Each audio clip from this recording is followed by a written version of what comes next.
오늘은 사순절 세 번째 주일입니다. 말씀으로 새로워지는 교회라는 표 아래 온 성도들이 믿음과 소망과 사랑으로 하나 되어 영과 진리로 예배합니다. 아멘. 오라 너희 모든 목마른 자들아 물로 나오라. 돈 없는 자도 오라. 너희는 와서 사 먹되 돈 없이 값없이 와서 포도주와 젖을 사라. 너희가 어찌하여 양식이 아닌 것을 위하여 은을 달아주며 배부르게 하지 못할 것을 위하여 수고하느냐. 내게 듣고 들을지어다. 그리하면 너희가 좋은 것을 먹을 것이며 너희 자신들이 기름진 것으로 즐거움을 얻으리라. 아멘. 우리를 사랑해 주시는 하나님 아버지, 고단한 인생길을 위로해 주시고 평안과 기쁨과 안식을 주시기 위하여 예배 자리로 불러주시니 감사합니다. 그 주님의 자비로우신 음성에 순종하여 경건한 마음으로 예배하오니 우리의 찬송과 기도와 경배를 기쁘게 받아 주옵소서. 천 마음으로 예배하는 주님의 백성들에게 크고 안전한 날개를 드리워 주셔서 피곤한 육체에게는 안식을 더해 주시고 상처난 영혼에는 하늘의 평안을 더하여 주옵시고 낙심한 자들에게는 성령 하나님의 능력으로 기름 부어 주옵소서. 예수님의 이름으로 기원하옵나이다. 아멘. 참회의 기도 시간입니다. 다 같이 침묵으로 지난 시간들을 돌아보며 삶의 자리에서 지은 죄를 고백하며 참회하는 기도하겠습니다. 기도합니다.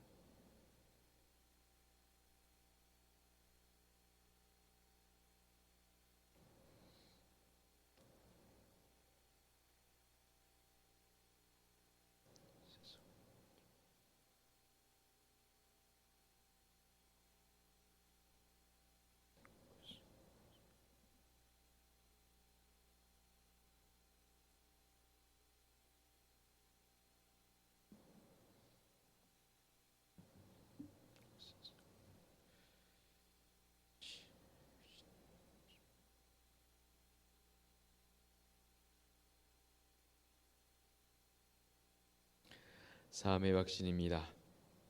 너희는 옷을 찢지 말고 마음을 찢고 너희 하나님 여호와께로 돌아올지어다. 그는 은혜로우시며 노하기를 더디하시며 인애가 크시사 뜻을 돌이켜 재앙을 내리지 아니하시나니. 아멘.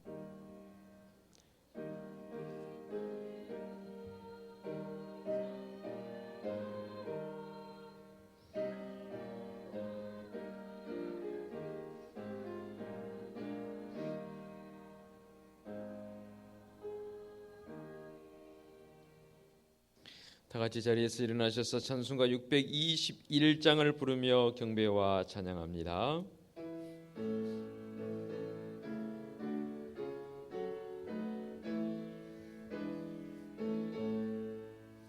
찬양하라 내 영혼아, 찬양하라 내 영혼아, 온 마음과 정성 다하여 주 찬양하라. 경배하라 내 영혼아, 경배하라 내 영혼아, 온 마음과 정성 다하여 주 경배하라. 아멘. 성시 교독하겠습니다. 하나님이여, 주는 나의 하나님이시라.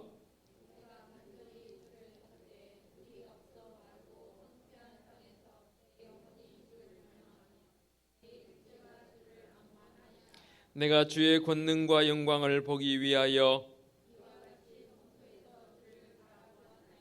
주의 인자하심이 생명보다 나음으로 내 입술이 주를 찬양할 것이라.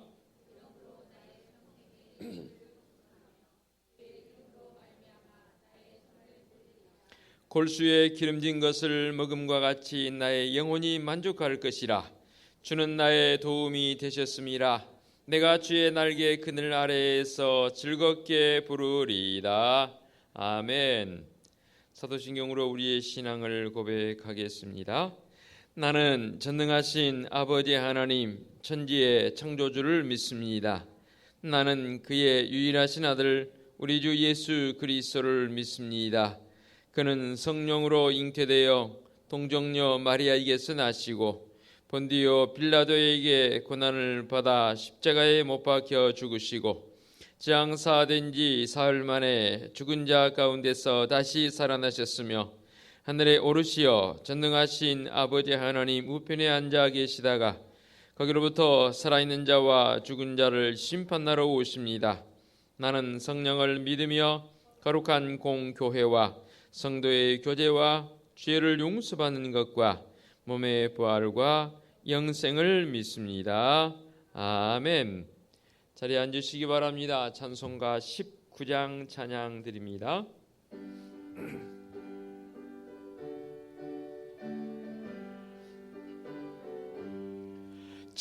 찬송하는 소리 있어 사람 기뻐하도다. 하늘 아버지의 이름 거룩하도다.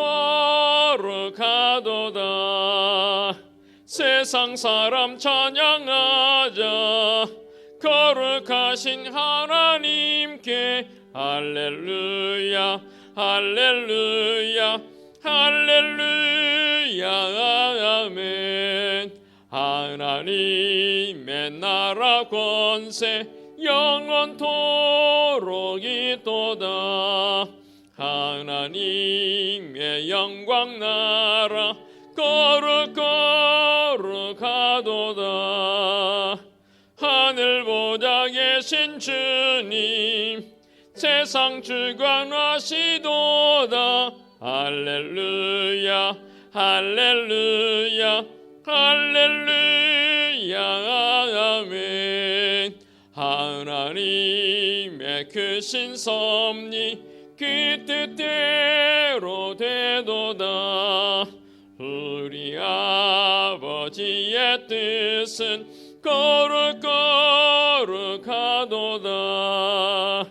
주여 속히 임하셔서 기쁜 날을 주옵소서. 할렐루야 할렐루야 할렐루야 아멘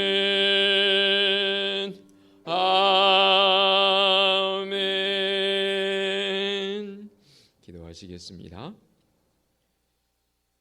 사람을 지으시고 보기에 참 좋았더라 말씀하신 우리 하나님의 그것인 은혜와 사랑 속에서 하루하루의 삶이 은혜가 아닌 것이 없고 하루하루의 삶이 우리에게는 더 없는 우리 하나님의 이끄심을 경험하는 성도적 삶을 산다는 것 무한 감사와 영광을 올려드립니다.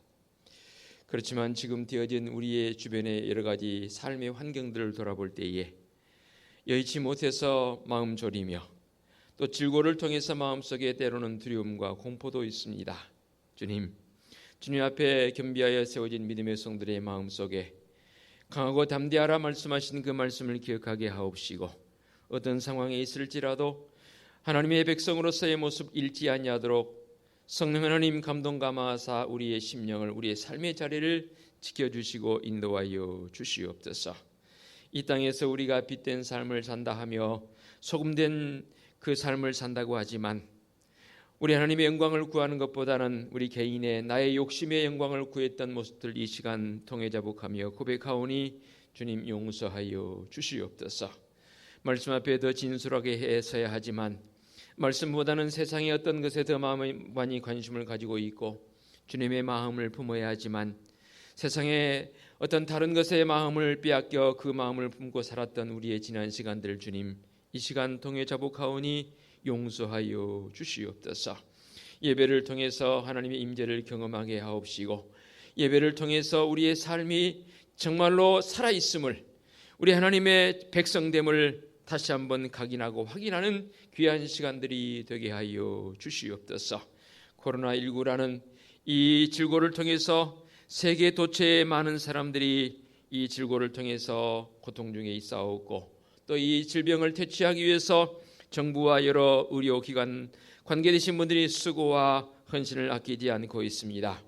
끝까지 지혜를 주시고 힘 주셔서 이를 속히 제하여 버리고 정말로 평온한 삶으로 일상의 삶으로 돌아올 수 있는 은총을 7배나 더하여 주시옵소서. 오늘도 그럼에도 불구하고 예배 자리에 나온 사랑하는 성도들의 그 심령이 복되게 하옵시고 하나님의 그 크신 은혜와 사랑 속에서 더 큰 힘 얻어서 세상에 나아가서는 온전한 하나님의 백성의 삶을 살기에 부족함이 없게 하여 주시옵소서. 이른 시간부터 나와 준비한 우리 시온성가대의 찬양을 주님 기쁨으로 흠양하여 주옵소서. 예수 그리스도의 이름으로 기도하옵나이다. 아멘.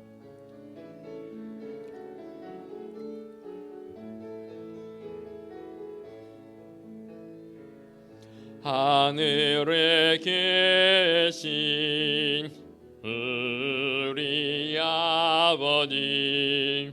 아버지의 이름을 거룩하게 하시며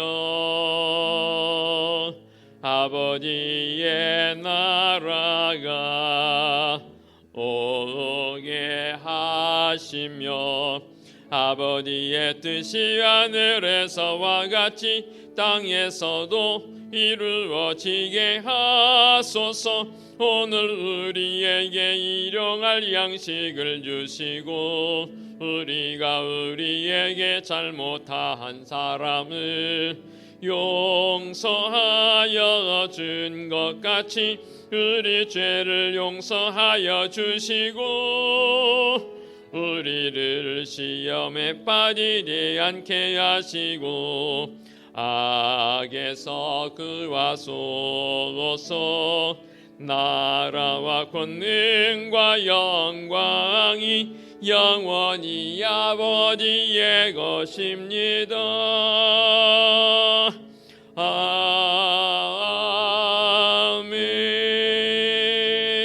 아멘. 교회 소식 전하겠습니다. 3월 고난의 달을 보내고 있고요. 오늘은 사순절 세 번째 주일입니다. 주님의 고난을 묵상하며 경건한 사순절을 보냈으면 좋겠습니다. 오늘 찬양 예배 주일 가정 예배로 드리겠고요. 일단 예고를 해봅니다. 지난주에도 오늘 헌신 예배를 드릴까 하고 예고를 했지만 여의치 않아서 다음 주 한 주간 더 예고해 보고요. 상황이 호전이 되면 예배를 드릴 것이고 아니면 이 헌신 예배는 다음 달로 2월이 되겠습니다. 남녀성기 원래 역시 다음 주까지 지켜보고 아니면 한 달 쉬도록 하겠습니다. 오늘 2부 예배 후에 본당에서 구역장 모이겠습니다. 금주 주방도 역시 코로나19로 인해서 쉬겠습니다. 양해해 주시면 감사하겠습니다. 매주 토요일마다 지금 교회 방역을 실시를 하고 있습니다. 여러분들이 보지 못해서 우리 교회 방역 하나하나 의문점을 가진 분들이 더러 제게 질문을 해서 답을 드립니다. 지금까지 매주 토요일 방역을 했습니다. 어제도 이제 우리 김옥선 권사님 따님이 방역 기계를 그동안은 제가 시흥시 보건소에서 부내는 기계를 빌려다가 했어요. 근데 어제 김옥선 권사님 따님이 기계를 분무기로 좀 큰 걸 사주셔서 그걸로 방역을 잘했습니다. 보건소에서 빌려온 것은 쓰고 바로 갖다 줘야 돼서 주일날 오후에는 사실 못했습니다. 그렇지만 오늘부터는 또 주일 오후에도 방역을 해놓겠습니다. 왜냐하면 새벽기도에도 진행이 되어지기 때문에 그렇습니다. 우리 교회도 방역 철저히 해야 하고 또 여러분 손 잘 씻으시고 꼭 마스크 착용하시고 정부에서 권장하는 권장법에 의하면 2m 이상 떨어져 앉으라고 그러는데 그것은 사실 불가능합니다. 그러나 여러분 할 수만 있으면 말씀을 좀 적게 하시고 마스크를 끼고 서로 인사한다면 저는 별 그렇게 이상이 없다고 생각이 되어집니다. 사람을 접촉할 때에도 할 수만 있으면 마스크를 끼고 접촉을 하시면 비말을 통해서 이게 전파되기 때문에 침을 통해서 전파된다 하지 않습니까? 며칠 전인가 한번 대화를 나눈 중에 몇 분들과 만나서 대화를 하는데 마침 양지 바른 쪽에 제가 앉았어요. 그런데 햇볕이 쫙 쬐이니까 그쪽에서 그분이 마스크를 안 하고 말씀을 하시더라고요. 근데 그게 분무기 품는 것 같아요. 와, 이 햇빛이 안 비칠 때는 몰랐어요. 비추니까 2m 이상 갑니다. 그래서 마스크를 하면 괜찮습니다. 혼자 있을 때는 상관없지만 2명 이상 있을 때는 마스크를 하시고 말씀을 나눈다면, 그때 말씀 나눌 기회가 주어진다면 그렇게 여러분께서 하시면 충분히 예방되지 않겠나. 그리고 손도 좀 잘 씻으시고, 더 중요한 거는 영적 깊이를 더해야 하고 또 잠도 푹 주무셔야 합니다.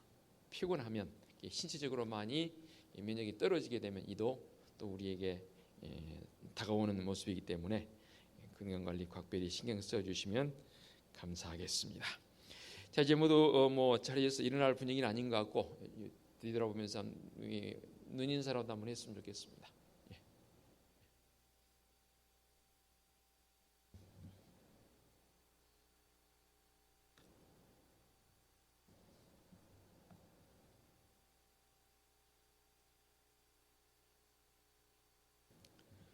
여러 사람들이 우리 한국의 이 코로나19의 뭐라고 그러네요, 정점이라고 그러나요? 그거를 3월 한 23일, 4일, 5월 이때로 꼽더라고요.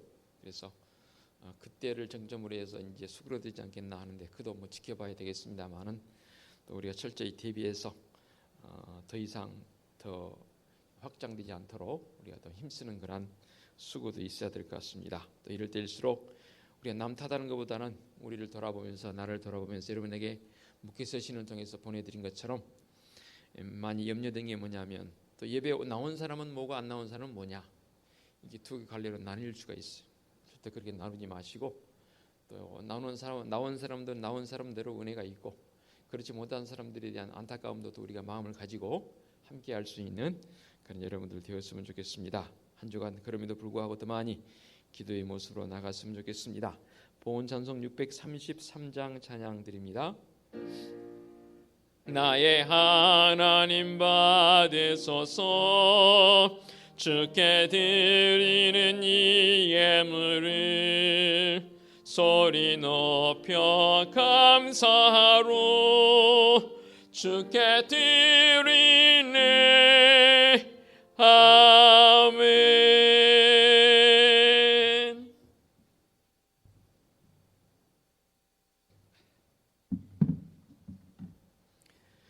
제가 봉헌 기도 드리겠습니다.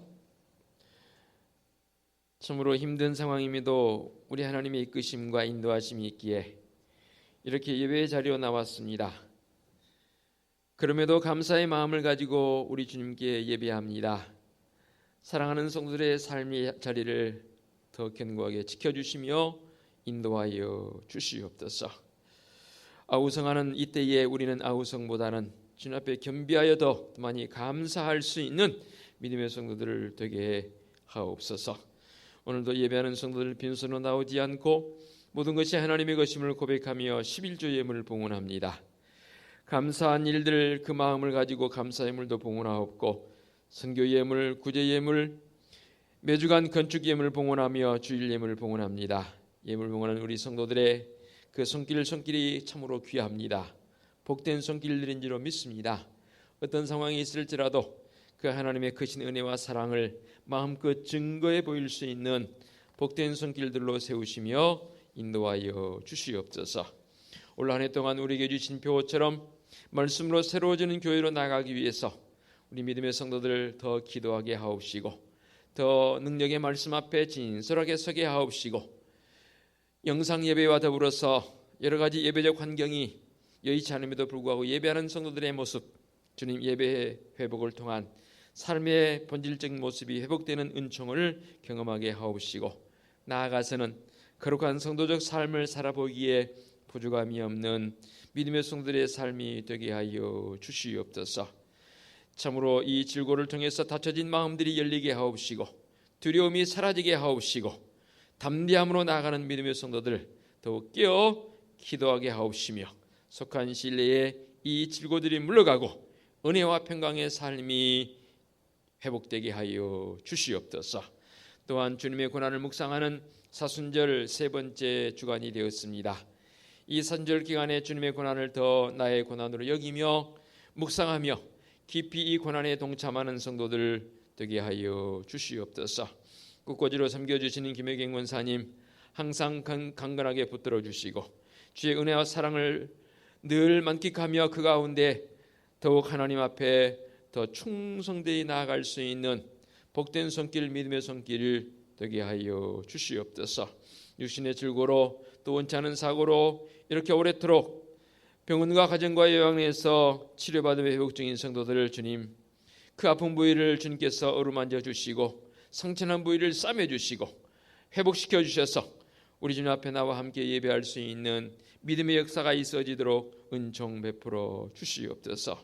거룩하신 하나님 아버지, 우리 은혜숲교회는 하나님이 우리의 유일한 꿈이며 말씀에 감동 있는 교회의 모습을 가지고 거룩한 교회인 성도들이 말씀으로 새로워지는 교회를 만들어가게 하옵소서. 예수 그리스도의 이름으로 기도하옵나이다. 아멘.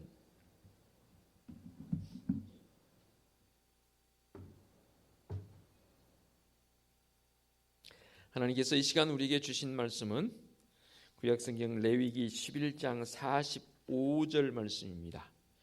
레위기 11장 45절 한 절 말씀 봉독해 올리겠습니다. 나는 너희의 하나님이 되려고 너희를 애굽 땅에서 인도하여 낸 여호와라.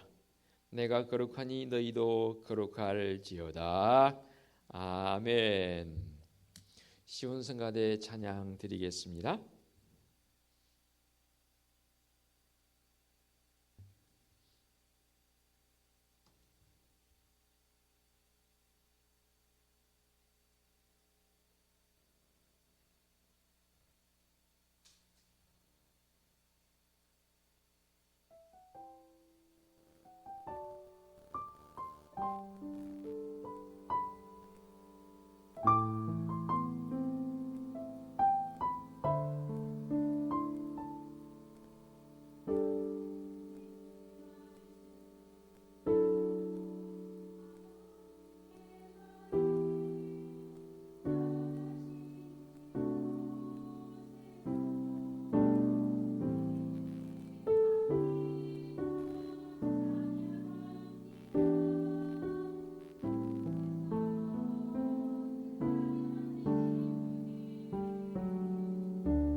아멘. 오늘도 우리를 인도하시며 성령의 임재를 경험하는 성도들 말씀을 듣습니다. 친히 임재하사 강한 바람처럼 세미한 음성으로 말씀하여 주옵소서.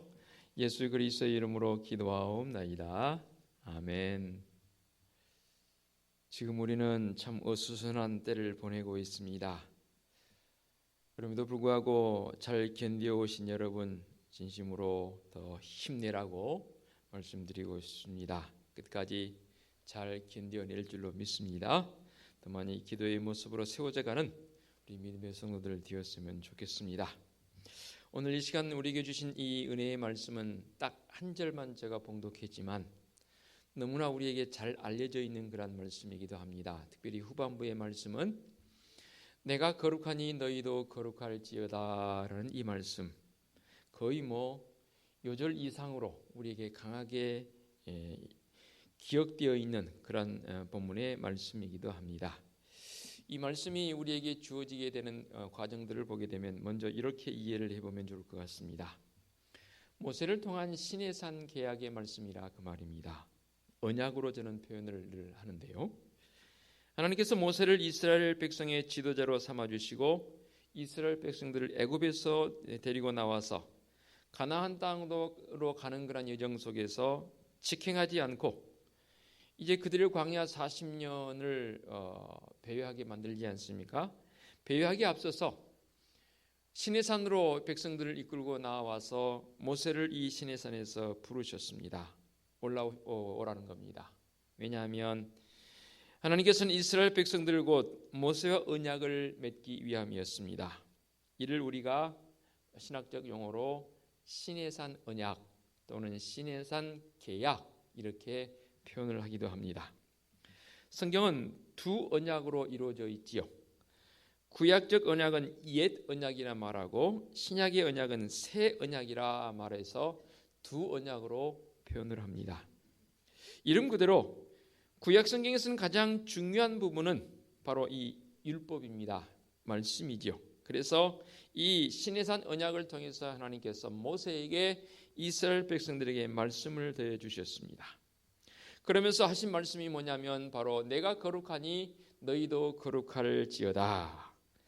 이 말씀을 좀 더 깊이 해석해 보면 이겁니다. 보이지 않는 나의 보이는 형상이 되어달라라는 그 말입니다. 무슨 말씀인지 아시겠죠? 시내산 언약의 이 말씀은 이 땅에 세워질 하나님의 나라의 모형을 위한 법이지 않겠습니까? 그러므로 이 법은 이 땅에 세우시려는 하나님의 모형적 그 나라, 이미 하나님의 나라는 우리에게 있지만 우리 눈에 보이게 이루어질 하나님의 나라를 건설하시기 위해서 하나님께서 백성들에게 이 나라의 법을 지키기 위한 법을 주셨다 그 말입니다. 그게 바로 시내산 언약입니다. 그 시내산 언약 가운데 가장 대표적인 게 뭡니까? 하나님만을 섬기고 우상 만들지 말라는 겁니다. 이게 바로 첫 번째 계명과 두 번째 계명이지 않습니까? 너는 나 외에는 다른 신을 네게 두지 마라. 또 너를 위하여 새긴 우상을 만들지 말고 또 위로 하늘에 있는 것이나 땅 아래에 있는 것이나 땅 아래 물속에 있는 것의 어떤 형상도 만들지 말며 그것들에게 절하지 말며 그것들을 섬기지 말라. 나 네 하나님 여호와는 질투하는 하나님인즉 나를 미워하는 자의 죄를 갚되 아버지로부터 아들에게 3, 4대까지 이르게 하거니와 나를 사랑하고 내 계명을 지키는 자에게는 천대까지 은혜를 베푸느니라 라고 말씀하십니다. 이게 무슨 뜻입니까? 10계명 중에 첫 번째와 두 번째 계명을 더 강하게 우리에게 주신 이유가 있지 않겠습니까? 다른 신을 섬기거나 우상을 만들어 신으로 섬기면 자손 3, 4대까지 벌을 내리고 하나님만을 섬기며 사랑하겠다면 천대까지 복을 주시겠다는 이 말씀, 도대체 이 말씀이 우리에게 어떻게 다가오냐 그 말입니다. 문자적으로 해석해 본다면 이렇게 해석해 볼 수도 있지요. 전적으로 하나님을 위한 법이고 인간을 배려하는 부분은 그닥 없어 보이는 듯한 뉘앙스를 가지고 있는 그런 법 아닙니까? 라고 어떤 사람은 의문을 제기한 분도 있더라고요. 아닙니다. 결코 그렇지 않습니다. 만일에 그런 것이라면 이 언약의 말씀이 우리에게 적용될 수도 안 되고 적용될 수도 없겠지요. 오직 하나님만을 섬기지 않는다고 소위 말해서 연좌제가 뭡니까? 죄가 본인들에게 아닌데 부모의 죄가 자신들에게까지 연결되어져서 그 죄를 인정해야 되는 그런 상황, 이게 연좌제 있지 않습니까? 우리나라에도 이게 연좌제가 지금도 있어요. 특히 과거에 이 공산권에 들어있던 좌경적 요소를 가지고 있는 그 연좌제는 엄하게 다뤘습니다. 지금도 그것을 연좌제라는 말이 없어지긴 했지만 암암리에 그 모습을 사람들은 따지기도 하더라고요. 이렇게 연좌제를 적용하여서 자손 대대로 벌을 내리신다. 복을 내리신다면 하나님께서 천대까지 복을 내리신다 했는데 도대체 이게 뭔 말인가? 이 말씀을 이해하려면 지금부터 약 3,500여 년 전으로 거슬러 올라가야 됩니다. 하나님께서 이스라엘 백성들을 부르시면서 모세를 시내산으로 부르셨습니다. 기록된 말씀으로 모세에게 주셨지 않습니까? 그러므로 우리는 신 아닌 것을 신으로 섬기지 말라는 이 뜻을 깊이 알아야 합니다. 다른 신들을 섬기지 말라는 말씀, 이것은 신이 아닌 허상을 실상으로 섬기지 말라는 그런 뜻입니다. 다른 신들은 사탄의 속임수이고 참신이 아니기 때문에 속지 말라는 말씀 아니겠습니까? 특히 우상을 만들지 말라는 말씀은 보이지 않는 신이 참신이란 뜻도 있습니다. 당시에는 이 언약의 말씀이 주어질 당시도 그렇지만 지금도 그런 것 같아요. 우상 종교의 시대였습니다. 보이지 않는 신이란 상상할 수가 없는 시대적 상황을 가지고 있습니다. 신들은 당연히 형상을 가진다고 생각했고 그래서 사람들은 온갖 신들을 형상화시켜서 만들었습니다. 대표적인 게 짐승을 모형 삼다든지 또는 반인 반수, 반은 사람이고 반은 짐승인 그런 모형을 가진다든지 또 괴물 형상을 만들어서 신으로 섬겼습니다. 형상이 없는 하나님이란 당시에는 아주 혁명적인 대단한 신관이었다 그 말입니다. 그래서 이런 영향인지 몰라도 시내산에 모세가 올라서 계명받으러 갔을 때에 보이지 않는 하나님을 생각할 수 없는 거예요. 사람들은 모세가 지도자이기 때문에 모세를 그렇게 따랐는데 그 모세가 시내산에 올라가서 40주야를 내려오지 않습니다. 한 달 반입니다. 그러니까 백성들의 마음속에 두려움이 생기는 거죠. 그때에 모세 형인 아론이 이제 보이는 하나님을 만들지 않습니까? 그게 바로 금송아지 형상입니다. 자, 이런 여러 가지 시대적 배경을 봤을 때에 보이지 않는 하나님으로서의 그 신은 그야말로 당시에는 생각해 볼 수 없는 대단한 혁명적인 그런 신관이었다 그 말입니다. 하나님만을 신으로 섬기라는 이 말씀은 허황된 미신에 빠져서 비참해지지 말란 말씀 아니겠습니까? 지금도 우리 주변을 보면 비참한 삶을 사람들이 부지기수입니다. 결혼하려면 궁합을 봐야 된대요. 또 아이를 낳으려면 이름도 사주를 맞추어서 지어야 한대요. 이사하는 날은 손 없는 날로 선택해야 된대요. 여행하는 날도 사업 시작하는 날도 기일로 잡아서 시작해야 된대요. 매번 말씀드렸잖아요. 이 점집에 오는 사람의 30%가 교회 다니는 사람이라. 그래서 비밀보장이라고 문구도 써붙였다고 그랬잖아요. 무당이 입구에다가 기독교인 비밀보장. 안 가봐서 모르겠습니다만 어느 분이 그렇게 전달을 해 주시더라고요. 농사 짓는 사람에게는 뭔 신이 필요해요? 지신이 필요해요. 바다에서 일하는 고기잡이 어부들에게 뭔 신이 필요해요? 용왕신이 필요해요. 산에서는 산신제를 지냅니다. 심지어는 물고기 풀어주면서도 방생하면서도 제사를 지내더라고요. 야, 참 이런 모습을 보면서 과연 배웠다고 하는 사람들이 과연 그럴 수 있는 것인가?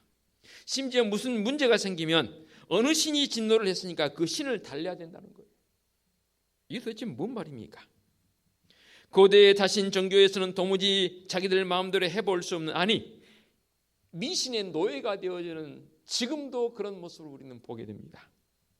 이런 시대에 신명기의 말씀 또 언약의 말씀, 노예로부터 해방을 선언하는 그러한 놀라운 말씀이었다 그 말입니다. 하나님 외에 온갖 잡신들은 불행하게 하는 사탄의 속임수에 불과하므로 속지 말라는 겁니다. 성경에서 말씀하고 있는 하나님의 참 하나님이라는 사실을 가르쳐서 우리는 유일신 신앙이라고 말하지 않습니까? 물론 당연히 우리는 삼위일체 하나님을 믿지만 그 삼위일체 하나님은 오직 한 분이신 하나님. 신명기 6장 4절에 이스라엘아 들으라, 우리 하나님 여호와는 오직 하나이신 여호와시니라고 말씀하고 있습니다. 그렇습니다. 하나님은 한 분일 수밖에 없습니다. 이는 논리적으로도 자명한 이치 아니겠습니까? 흔히 유일신 신앙을 안 믿는 사람들은 배타적 신앙이라고, 독선적이라고 우리에게 손가락질합니다. 그럴 수밖에 없습니다. 우리는 둘은 없습니다. 이 말은 곧 참 하나님, 오직 한 분일 수밖에 없다는 이 사실 앞에 우리가 더 자신감을 가지고 나가야 하는 당위성 아니겠습니까? 우리 하나님이 유일하시다면 역시 진리도 하나이지요. 진리 곧 구원에 이르는 길도 하나일 수밖에 없는 겁니다. 왜 자꾸만 딴소리 하는 겁니까? 유일신 하나님만을 믿으라는 말씀은 헛된 신앙에 빠져서 대대자자손손 불행하지 말라 그 말입니다. 하나님을 믿느냐의 여부에 따라서 자자손손 복을 내리고 또 반대로 저주를 내신다는 이 말씀, 배타성이 결국 아닙니다. 자연 종교가 뭔지 아십니까? 결국 속임수입니다. 이 속임수를 주무기로 삼아서 사탄이 거짓에 빠지게 합니다. 고대에 있어서 당시에 엄격한 성윤리를 강조하고 이것을 지키도록 권고하는 신앙은 오직 하나님을 섬기는 이 믿음밖에 없었습니다. 영화나 글이나 책이나 전해들은 여러 가지 것들을 한번 봐보시기 바랍니다. 세상에 이 우상을 섬기며 나는 사람들, 살아가는 사람들의 특징이 뭐냐면 속임수와 성적 문란함입니다. 사탄의 주요 무기는 바로 이 속임수와 음란함이죠. 사탄의 사주를 받은 사입 이단 교주들 봐보시기 바랍니다. 최근에 드러난 이 신천지 교주도 한번 봐보시기 바랍니다. 온갖 속임수입니다. 진실이 하나도 없습니다. 조금만 진실이 했더라면, 조금만 솔직했더라면 이렇게까지 됐을까? 안 믿는 사람들도 혀를 들고 자자대대로 벌을 받거나 복을 받으려는 이 연자의 말씀이 과연 무엇을 의미할까요? 종교적 전통은 한 번 만들어지게 하면 쉽게 바뀌지 않습니다. 종교가 잘못되면 그 나라가, 그 민족이 비참해지죠. 우리나라도 종교가 잘못 들어온 연고인지 반상제도가 생겨서 사람을 차별해버렸습니다. 어떤 사람은 일하지 않아도 놀고 먹어도, 어떤 사람은 하루 종일 일해도 등 한번 펴보지 못하는 이 반상제도의 허구성, 결국 종교적 영향이지 않습니까? 인도에는 쥐를 섬기는 신이 있다는 게 이렇게 알고 계시죠? 소만 섬기는 게 아니라 쥐도 섬겨요. 일부 사람들은 그래서 신전을 만들어서 그 신전 안에 쥐가 바글바글합니다. 그리고 그 쥐들이 먹을 수 있도록 많은 곡물 내지는 음식을 쌓아놓기도 하고, 쥐들이 배설한 배설물 이것을 치워줘야 해서 치워주기도 하고. 동남아 불교 국가에서는 뭘 유도합니까? 참선이 바로 구도의 길이라 말하고 젊은 청년들이 수호승이 되기 위해서 몰려든다고 합니다. 지역 주민들은 이들에게 먹을 것을 공양하는 것이 최고의 미덕이고 종교적 의무라 생각하고 그들을 먹여 살립니다. 봐보세요. 그들의 삶을 봐보시기 바랍니다. 자기들의 먹을 거리도 제대로 챙길 수 없는 빈번의 지속입니다. 그런데 놀라운 것은요, 행복지수를 조사해 보니까 세계에서 가장 행복한 사람들이 이들이라는 거예요. 그렇다면 이런 미개한 행복지수 앞에 하나님을 믿는 나는 행복하냐 그 말입니다. 조금 전에 말씀드렸지, 사탄의 주무기는 속임수입니다. 사탄의 속임수에 현혹되면 터무니없는 비상식적인 진리, 그게 진리인 양 사람들을 속이게 됩니다. 어떻게 사람이 영생불사할 수 있냐고요. 그 영생불사 앞에 사람들은 자기도 그럴 수 있다라고 믿고 나가는 허황된 그런 모습입니다. 잘못된 종교가 전통과 문화로 굳어지게 되면 그 문화로 인해서 태어나는 사람들 결과적으로 연좌제로 묶이게 됩니다. 엉터리 종교와 이 문화권 속에 태어난 그 사람들은 그것으로 인해서 사실은 가장 불행한 사람들이 되는 것이지요. 비참한 노예로 다시 돌아가지 말라는 뜻이 바로 나 외에는 다른 신을 섬기지 말라라는 말씀 아니겠습니까? 우상신을 섬기는 자들은 언제나 거대한 신전을 짓습니다. 지금도 불가사에 남아있는 고대 유적들 봐보시기 바랍니다. 다 신전입니다. 신기합니다. 그 신전을 짓는 일에 주도한 사람이 누구냐면 그 나라나 그 지역을 지배했던 지배자들입니다. 왜 그런지 아십니까? 왜 신전을 그렇게 거대하게 짓는지 아십니까? 통치 기반을 확보하기 위해서입니다. 왕으로 군림하면서 백성들을 마음대로 부려먹으려면 통치 이데올로기가 있어야 하거든요. 이를 위해서 자신이 섬기는 신으로부터 통치권을 위임받았다는 이념체계를 만들어야 합니다. 지배자는 그래서 자신이 믿는 자신은 바로 신의 아들이라는 거예요. 뭐 백두혈통이니 뭐 그런 소리 해가면서. 그렇죠? 결국 전쟁이 일어나게 되는 것은 이 신과의 전쟁이죠. 그래서 자신이 이기게 되면 내가 믿는 신이 더 월등한 힘을 가졌기 때문에 다른 신을 내가 이겼다라고 해서 더 백성들에게 자부심을 갖게 하는, 사실은 정치적 목적이 있는 것이지요. 무지하고 단순한 당시의 백성들은 거대하고 화려한 신전 앞에 압도당하게 되어 있습니다. 고대의 전쟁은 이렇게 당사자들의 전쟁뿐만 아니라 신의 이름으로 싸우는 전쟁이었다 그 말입니다. 전쟁에 이기면 자신이 믿는 신이 이기게 되었기에 또 통치 기반은 견고하게 세워지는 겁니다. 사람들은 그 신을 더 추앙하게 되는 것이죠. 그런데 정작 통치자는 무자비한 권력을 남용했습니다. 다른 신을 섬기거나 우상을 만들지 말라는 말씀은 단순히 종교적 요건이 아닙니다. 여호와 하나님만이 우리에게 지존이시고 우리에게 유일한 분이시기 때문입니다. 하나님께서 가장 증오하시는 죄악이 뭔지 아십니까? 인간이 인간을 지배하면서 짐승처럼 부려먹는 겁니다. 얼마 전에 사람들에게 많이 회자되었던 이 그린북이라는 영화를 보신 분 있죠. 이 그린북이 1950년대 후반 60년대 초반에 있었던 일을 실화로 다뤘던 사건입니다. 흑인 피아니스트, 피아노 정말로 잘 치더라고요. 피아니스트를 백인이 모시고 다니면서 우리식으로 하면 전국 투어를 하는 거예요. 사람들은 흑인이 뒤에 타 있고 백인이 운전하는 모습을 보면서 조수하기도 하고 심지어는 음식점도 못 들어오게 합니다. 흑인을 사람 취급하지 않았던 당시의 모습, 저는 이게 아이러니예요. 기독교 문화가 들어갔음에도 불구하고 그런 것이 일수라는 것은 잘못된 기독교적 문화이지 않겠습니까? 우리나라 반상제도를 통해서 사회가 반으로 나누었던 안타까운 시대와 다를 바 없는 그런 모습 말입니다. 우리 하나님께서 가장 싫어하시는 모습입니다. 어찌 사람이 사람을 부릴 수가 있단 말입니까? 신해산 법에 의하면 하나님의 성막과 법궤를 만드는 이 과정들 한번 봐보시기 바랍니다. 이것을 만들려 함에 있어서 조금 전에 말씀드렸던 신전을 만들었던 사람들의 그 상황적 모습과 한번 비교를 해서 생각해 보시기 바랍니다.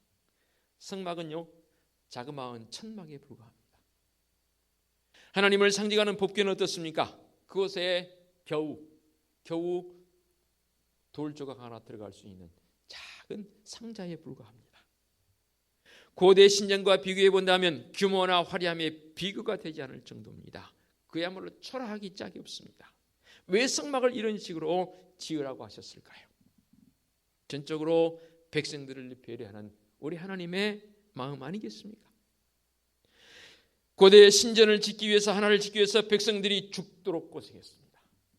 부지기수로 많은 사람이 죽기도 했습니다. 이런 신전은 왕조가 바뀔 때마다 신이 바뀌기 때문에 백성들은 신전을 짓는데 그야말로 고생했던, 이 우상 종교 시대에 일반 백성들이 얼마나 고달픈 삶을 살았는지에 짐작이 가능합니다.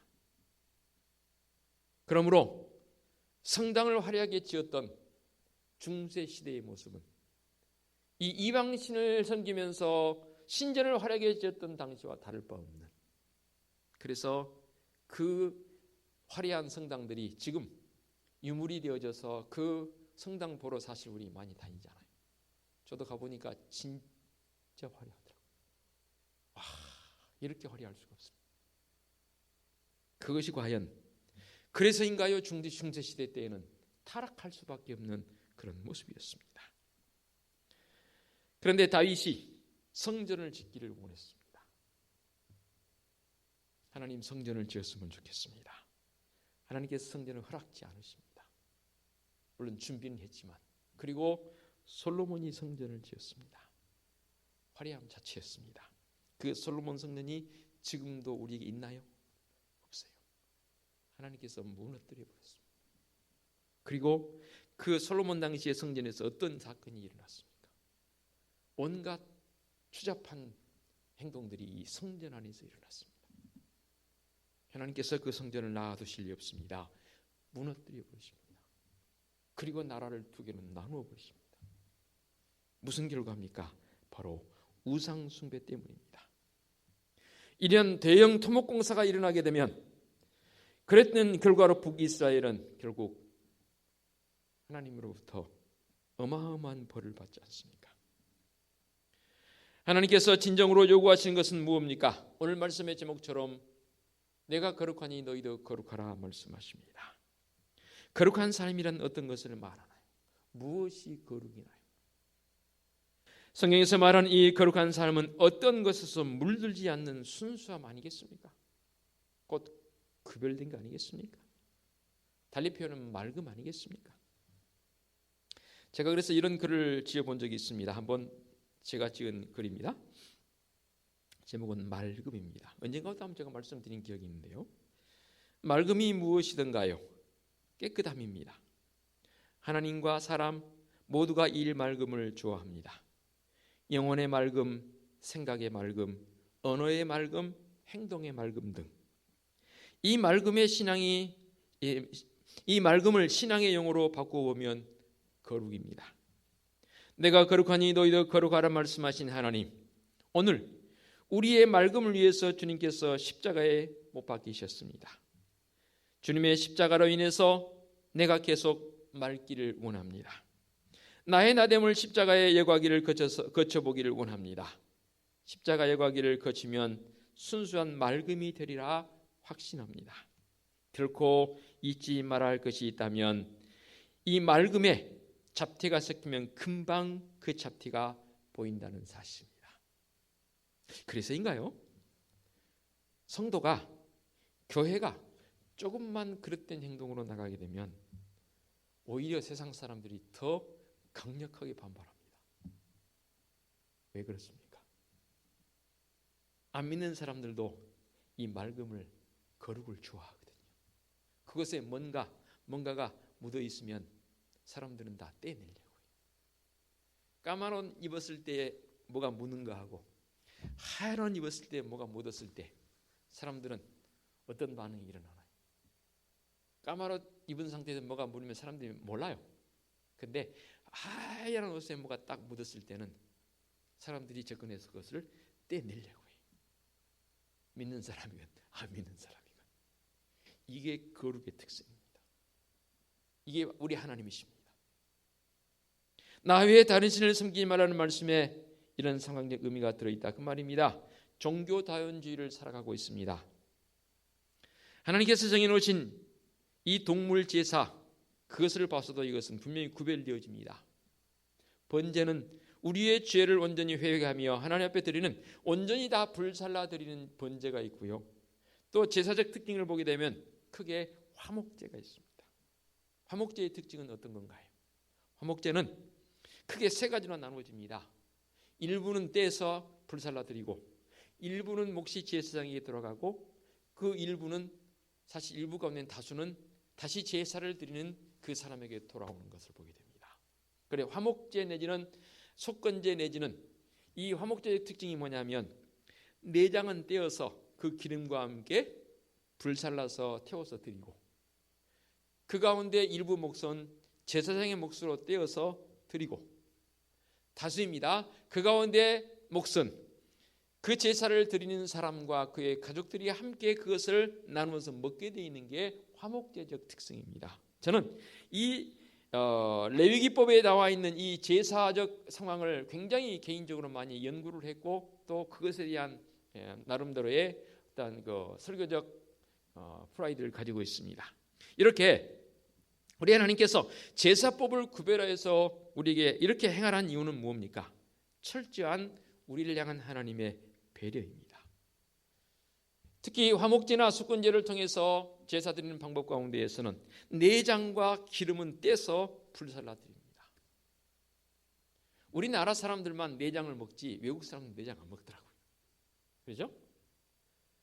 이 내장 곧 기름을 떼서 그것을 불살라 드리는 것은 무엇을 의미할까요? 바로 우리의 내면적 모습으로 이해해 볼 수 있다고 말입니다. 우리 하나님께서 원하시는 것은 바로 우리의 내면입니다. 당연히 우리의 생활적인 겉모습도 동반해야 하는 것은 너무나 당연한 말이죠. 그러므로 거룩성은 우리의 내면 속에 있는 것들, 내장과 기름은 뭐예요? 제가 그렇게 설명을 드렸죠. 당시 유대인들에게 내장은 우리의 생각은 이 내장에서 나온다라고 생각했다고 해요. 그리고 그 내장에 붙어있는 기름들은 뭐예요? 잉여분의 기름이라고 설명을 드렸잖아요. 없어도 될 것들. 왜 우리가 지방이 많이 끼었다 그러나요? 끼어도 안 될 것들, 끼면 안 될 것들, 그것들이 내 내장에 기름화되어서 끼어 있는 것은 다 떼내서 불살라 드리라는 거예요. 누구에게? 우리 하나님께 다 없이 하라는 겁니다. 그리고 바디, 이 가운데 일부는 그 제사를 집도하는 제사장과 나눠 먹고, 일부 가운데서 다수입니다. 그건 다시 제사하는 사람들과 그리고 그 가족들에게 돌려주어져서 그것을 먹고 서로 이웃간의 관계 형성, 가장 먼저는 하나님과의 관계 형성, 그 제사를 집도하는 제사장과의 관계 형성, 그리고 가족과 이웃과의 관계 형성. 이 제사법은요, 연구하면 연구할수록 하나님의 거룩함이 드러나게 되어 있는 그런 구조라고 말입니다. 그렇습니다. 오늘 주님 앞에 머리 숙인 사랑하는 성들의 그 심령 속에 내가 거룩하니 너희도 거룩할지어다 라고 말씀하신 그 하나님의 말씀의 법이 떠나지 않고 기억되었으면 좋겠습니다. 즉 거룩한 하나님의 문화를 만들어가야 합니다. 하나님 나라의 백성으로서의 그 문화를 만들어가는 건 너무나 당연한 일이지 않겠습니까? 어떻게 우리가 거룩하라는 명령을 이루어갈 수 있을까요? 그 유일한 방법은 내 마음에 오늘도 오직 주님 예수 그리스도의 마음이 머물러 있도록 하는 것. 아니, 머무름이 아니라 내 안에 내재해 계시도록 성령 하나님의 내주하심이 있어서 오늘도 그 주님의 마음이 아니면 결코 나는 한 발짝도 뗄 수 없다는 그런 결단이 성도들에게 있었으면 좋겠습니다. 곧 주님의 십자가 바라봄이 나의 정결입니다. 나의 거룩을 회복하는 길입니다. 내가 정결해야만 거룩하신 하나님 앞에 나와 떳떳하게 예배할 수 있는 믿음의 선적 삶의 모습이 되는 것 아니겠습니까? 그러므로 세상 사람들의 이 잡다한 그런 생각들을 우리는 다 제해버리고 오직 주님 예수 그리스도의 마음으로 내 영적 깊이를 더해가면서 거룩한 백성의 모습 유지해 나갈 수 있는 성도적 삶이 되어주시기를 부탁을 드리겠습니다. 기도합니다. 거룩하신 아버지 하나님, 내가 거룩하니 너희도 거룩하라 말씀하신 그 말씀의 법을 오늘 말씀을 통해서 다시 듣게 해주시니 감사합니다. 그저 듣는 것으로 그치지 않게 하옵시고 우리의 삶의 모습이 정결하게 정돈되어지게 하옵시고 우리의 생각과 마음들이 먼저 십자가 구속의 은총으로 말미암아 온전히 죽어져서 참으로 하나님 앞에 다시금 부활되어진 믿음의 선도적 삶으로 살아가게 하여 주시옵소서. 우리 영적 깊이뿐만 아니라 우리의 삶의 모습에서도 육신을 통해서 살아가는 한 걸음 한 걸음 발걸음마다 거룩한 백성의 모습, 거룩한 성도적 삶의 모습이 우리의 삶 속에 드러나게 하여 주시옵소서. 예수 그리스도의 이름으로 기도하옵나이다. 아멘. 결단 찬송 42장 찬양 드립니다.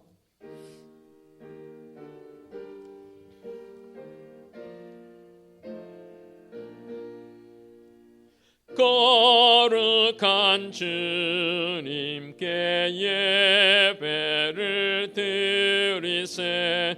무릎을 꿇고서 영광 돌려 금 같은 순종과 향기로운 겸손을 주님께 바쳐서 경배하세.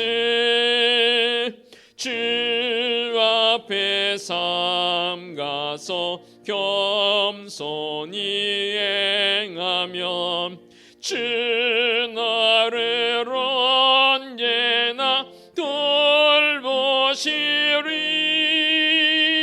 말씀엔 위로와 기도엔 응답을 내 갈 길 바르게 인도하리. 주 앞에 설 때에 두려워 말아라. 가난한 우리를 도우시리. 보배로운 진리와 온유한 사랑은 주님께 다 바칠 귀한 예물. 떨면서 바치는 이 작은 예물도 주님은 귀하게 받으시리. 어두운 밤 지나고 새 아침 맞으니 믿음과 소망을 늘 주시리.